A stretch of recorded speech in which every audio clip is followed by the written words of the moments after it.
लेकिन कुछ फ़िरक़ावार लोग जिन चीज़ों पर बहस कर रहे हैं, जैसे कि जब वो अक़ीदा, अशरी, सलफ़ी, मातरीदी, असरी वग़ैरह पर ख़त्म न होने वाली बहसें कर रहे हैं, जब वो उन चीज़ों पर बहस कर रहे होते हैं, तो मैं ये नहीं कह रहा कि ये बहस करने के लिए अहम नहीं है, लेकिन वो इन मसाइल पर एक जंग पैदा कर रहे हैं और वो उन चीज़ों की बुनियाद पर मुसलमानों के दरमियान दुश्मनी और तक़सीम पैदा कर रहे हैं, जो वैसे 1000 साल से बहस का मौजू रही हैं।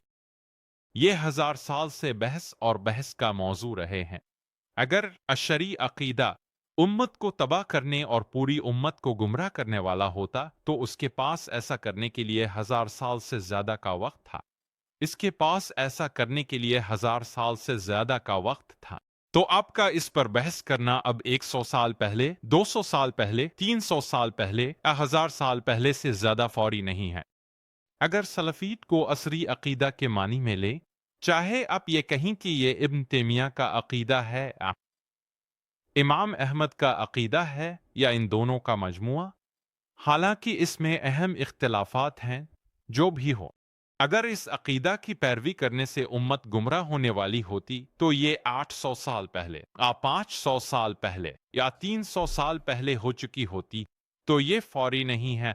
ये फौरी क्यों नहीं है? क्योंकि उम्मत का ज्यादातर हिस्सा, ज्यादातर मुसलमानों को उन बहसों के बारे में कोई इल्म नहीं है, जैसे ये कभी सामने नहीं आते, जैसे ये किस्म की बहसें कि अल्लाह की इस सिफत का क्या मतलब है, ये वाकई क्या मानी रखता है, और आइए इसका तज्जिया करते हैं।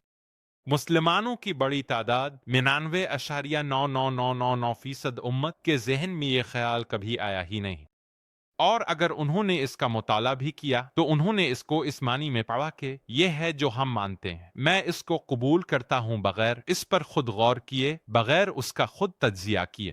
मैं ज़ाती तौर पर, मिसाल के तौर पर, इन मुबाहसों या उन बहसों के बारे में बिल्कुल भी नहीं जानता था। मैंने कुरान पढ़ा, मैंने बहुत सी हदीसें पढ़ी इससे पहले कि मुझे एहसास हुआ कि ये एक ऐसा मौजू है जिस पर बहस हो रही है। फिर मैं गया और मुताला किया, मैं गया और काफ़ी देर तक मुताला किया, और मुझे ये एहसास हुआ, ठीक है, मेरे लिए ये बहुत दिलचस्प है, लेकिन जब आप किसी खास गहराई में जाते हैं तो फिर मैं ज़ाती तौर पर इसमें कोई फ़ायदा नहीं देखता। और हाँ, एक ख़ास मौक़िफ़ है जो मैं इख्तियार करता हूँ और मुझे ये सबसे ज़्यादा दिलचस्प लगता है, लेकिन इससे आगे ये मेरे दर्जे से बाहर है, और मैं इसको एक अच्छे मुसलमान होने के लिए ज़रूरी नहीं समझता। तो ये है कि मैं ये सारी तहक़ीक़ कर रहा हूँ, लेकिन मुसलमानों की बड़ी तादाद के लिए आपको मुसलमान होने के लिए इन तफसीलात को जानने की ज़रूरत नहीं है, क्योंकि ईमान के अरकान बहुत वाज़ेह हैं कि आपको मुसलमान होने के नाते किस चीज़ पर यकीन रखना है।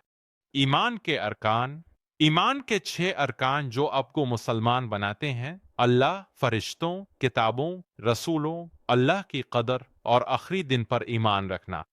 यही चीज़ें हैं जिन पर आपको यकीन रखना है। और बड़ी तादाद में न सिर्फ ये कि उनके पास सलाहियत या वक्त नहीं है, बल्कि वो हकीकत में इनमें से कुछ बारीकियों या तफरीक को समझने के काबिल नहीं होंगे। इसीलिए आपके पास असरी मौक़िफ़ है, या आपके पास 1000 सालों से असरी मौक़िफ़ मौजूद हैं। और देखें, हमारे पास अभी भी एक उम्मत है, हमारे पास एक खिलाफत थी, हमारे पास ये बड़े इदारे थे, ये मदारिस थे, हमारे पास इस किस्म की इक्तिसादी बालादस्ती थी, हमारे पास फौजी बालादस्ती थी, हमारे पास इस्लाम के सुनहरी दौर, जिसे सुनहरी दौर कहा जाता है क्योंकि जाहिर है कि सुनहरी दौर सलफ का वक्त था, लेकिन हमारे पास अब जानते हैं कि इस्लामी खुशहाली के सदियों थे, मुस्लिम खुशहाली, बगैर उन सवालात के हल किए, बगैर उन मुबाहसों के हल किए। हिमम, क्या ये दिलचस्प नहीं है? लेकिन जैसे ही लिबरलिज्म मंजर पर आता है, जैसे ही सेकुलरिज्म मंजर पर आता है, फिर ये इंतशार होता है, फिर हमारे पास मुसलमानों का नस्ल कशी का शिकार होना है, हमारे पास मुसलमानों का गुलाम बनाया जाना है, हमारे पास मुस्लिम ज़मीनों का फतह और तसल्लुत होना है। अचानक हमारे पास बहुत से मुसलमान हैं जो इस्लाम छोड़ रहे हैं, या जो शरीयत पर अमल करने से मुकम्मल तौर पर अलग हो चुके हैं, जो अब शरीयत के नफाज पर यकीन नहीं रखते, जो इस्लामी हुकूमत खिलाफत के तसव्वुर पर भी यकीन नहीं रखते। जो इस्लामी कानून की दफात पर यकीन रखते हैं, अचानक हमारे पास ये बड़ी तादाद में इन्हिराफ है जो सिर्फ एक या दो लोगों को मुतासिर नहीं कर रहा। ये एक कैंसर है जो बेशुमार मुसलमानों की बड़ी अक्सरियत को मुतासिर कर रहा है। क्या आप पैमाने में फर्क देखते हैं? लिबरलिज्म, सेकुलरिज्म, थीमेनिज्म, इल्हाद के चैलेंज और उनमें से कुछ अकीदा की मुबाहसों के दरमियान फर्क। दोबारा, अकीदा की मुबाहिस बेहतरीन हैं। आप जानते हैं, जब तक कि ये फ़िरका वारियत का एक आला ना बने, तकसीम और फतह का एक आला ना बने, एक आला ना बने के आइए, आप जानते हैं, एक दूसरे के खिलाफ लड़ें जबकि हमारे खानदान कुफ्र में गिर रहे हैं। और बदकिस्मती से आपके पास एक मजहबी तबका है जिसे इन खतूत पर फ़िरका वारियत को बढ़ाने के लिए तरबियत दी गई है।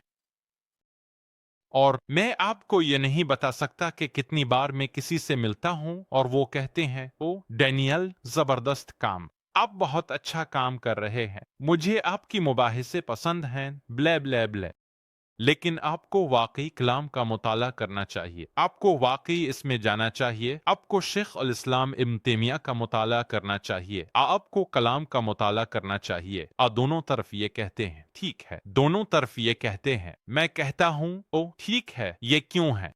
आप जानते हैं, सबसे पहले मेरे जहन में यह ख्याल आता है कि ठीक है, आप ये फर्ज कर रहे हैं कि मैंने इसका मुताला नहीं किया तो आप हिकारत से बात कर रहे हैं। लेकिन ठीक है, मैं इस बात को एक तरफ रख देता हूं कि आप ऐसा बयान दे रहे हैं। लेकिन ठीक है, हाँ, मुझे ये किताबें क्यों पढ़नी हैं? 500 साल पहले की ये मुबाहिसे क्यों इतने अहम हैं? वो कहते हैं, ये मुबाहिसे, ये तरीकाकार, ये आपको आज की सूरत हाल से निमटने का तरीका सिखाता है। मैं कहता हूँ, वो वाकई। और फिर मैं उनसे मिसाल मांगता हूँ और नागुज़ीर तौर पर वो मुझे इस बात की मिसाल नहीं दे सकते कि ये मुबाहिसे ख़ास तौर पर इस अकीदा के मुबाहिसे में ये सावंत से किस तरह मुतालिक हैं, ये इल्हाद से किस तरह मुतालिक हैं, अना इल्हाद, बल्कि जैसे कि निस्वानियत, लिबरलिज्म, सेकुलराइजेशन। इस सवाल के बारे में कि आपके पास लोग हैं जो कुरान का इनकार कर रहे हैं क्योंकि वो ये नहीं समझते कि अल्लाह शौहर को अपनी बीवी को जिस्मानी सजा देने की इजाजत कैसे दे सकता है।